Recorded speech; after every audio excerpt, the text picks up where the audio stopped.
অমর একুশে ও আন্তর্জাতিক মাতৃভাষা দিবস কাল। এই উপলক্ষে ঐতিহাসিক ভাষা আন্দোলনের শহীদদের প্রতি গভীর শ্রদ্ধা নিবেদন করবেন রাষ্ট্রপতি মোহাম্মদ শাহাবুদ্দিন ও প্রধানমন্ত্রী তারেক রহমান। দিবসের প্রথম প্রহর অর্থাৎ আজ দিবাগত রাত 12টা 1 মিনিটে রাষ্ট্রপ্রধান ও সরকার প্রধান দুজনই কেন্দ্রীয় শহীদ মিনারে পুষ্পস্তবক অর্পণ করে শ্রদ্ধা নিবেদন করবেন। তারা ভাষা শহীদদের স্মৃতির প্রতি শ্রদ্ধা নিবেদন করবেন। পরে মন্ত্রিসভার সদস্যরা শ্রদ্ধা জানাবেন ভাষা শহীদদের। শ্রদ্ধা নিবেদনের পর রাষ্ট্রীয় গুরুত্বপূর্ণ ব্যক্তিরা ওই এলাকা ত্যাগ করলে সর্বস্তরের জনগণের জন্য শহীদ মিনার খুলে দেওয়া হবে। দিবসটি উপলক্ষে শহীদ মিনার এলাকার দেয়াল ও রাস্তাকে রং তুলির আঁচড়ে আলপনায় সাজিয়েছেন চারুকলার শিক্ষক শিক্ষার্থীরা।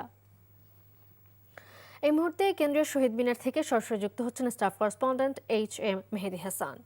মেহেদি, আন্তর্জাতিক মাতৃভাষা দিবস ঘিরে কি প্রস্তুতি দেখছেন জানাবেন।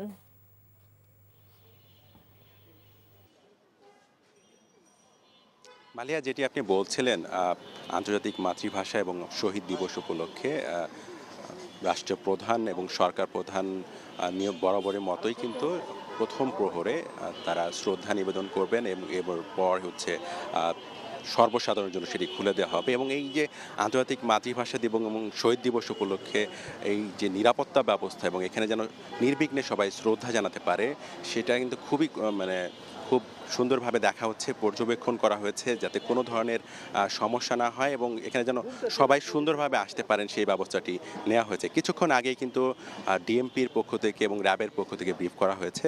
এখানে তারা নিরাপত্তা ব্যবস্থাটা দেখেছেন, পর্যবেক্ষণ করেছেন, ঘুরে ঘুরে দেখেছেন। র্যাবের যে ডগ স্কোয়াড রয়েছে, এছাড়া বিভিন্ন বাহিনীর সদস্য কিন্তু এখানে কাজ করছে এবং এখানে কিন্তু এখন আর কাউকে প্রবেশ করতে দেওয়া হচ্ছে না। আপনি জানেন যে এখানে বরাবরই কিন্তু এই শহীদ দিবসকে কেন্দ্র করে এখানে আলপনা করা হয় এবং শহীদ মিনারকে খুব সুন্দরভাবে সাজানো হয় এবং এখানে কিন্তু সাধারণ মানুষ যখন ফুলে ফুলে শ্রদ্ধা জানানোর যেই বিষয়টি, আগামীকাল এখানে পুরো এলাকায় কিন্তু ফুলে ফুলে ছেয়ে যাবে। তো একটা নির্দেশনা দেওয়া হচ্ছে যাতে সবাই সুন্দরভাবে এখানে প্রবেশ করতে পারেন এবং সুন্দরভাবে এখান থেকে বের হতে পারেন। ডিএমপির যেই ট্রাফিক রমনা বিভাগ রয়েছে সেখান থেকে তারা একটা নির্দেশনা দিয়েছেন, এখানে প্রবেশ করার ক্ষেত্রে বক্সিবাজার, জগন্নাথ হল ক্রসিং, এই জায়গাগুলোতে প্রবেশ করা যাবে না। একই সাথে চানখারপুল, রোমানা চত্বর ক্রসিং সড়ক, টিএসসির শিববাড়ি ক্রসিং সড়ক, উপাচার্য ভবন ভাস্কর্য ক্রসিং সড়ক দিয়ে কিন্তু কোনোভাবেই প্রবেশ করা যাবে না।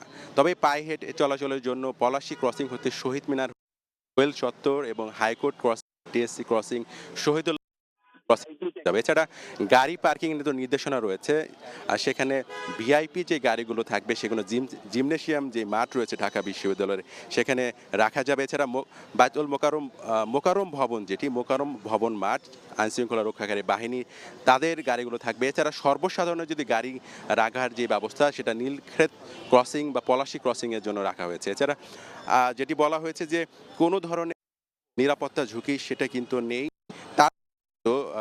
সোয়াত সহ সব ধরনের বাহিনী এখানে প্রস্তুত থাকবে। র্যাবের পক্ষ থেকে বলা হয়েছে 3 শতাধিক র্যাবের সদস্য এখানে নিয়োজিত থাকবে। একই সাথে পুলিশের প্রায় 15,000 সদস্য সার্বক্ষণিক নিরাপত্তার জন্য নিয়োজিত থাকবে। শুধু ঢাকা না, ঢাকা সহ দেশব্যাপী কিন্তু নির্বিঘ্নে যাতে এই আয়োজন, বাঙালির যে আয়োজন,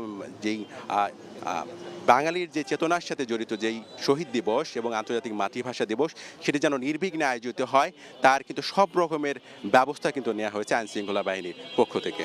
তো এই ছিল সবশেষ পরিস্থিতি, মালিহা। জানছিলাম আন্তর্জাতিক মাতৃভাষা দিবসের প্রস্তুতির খবর।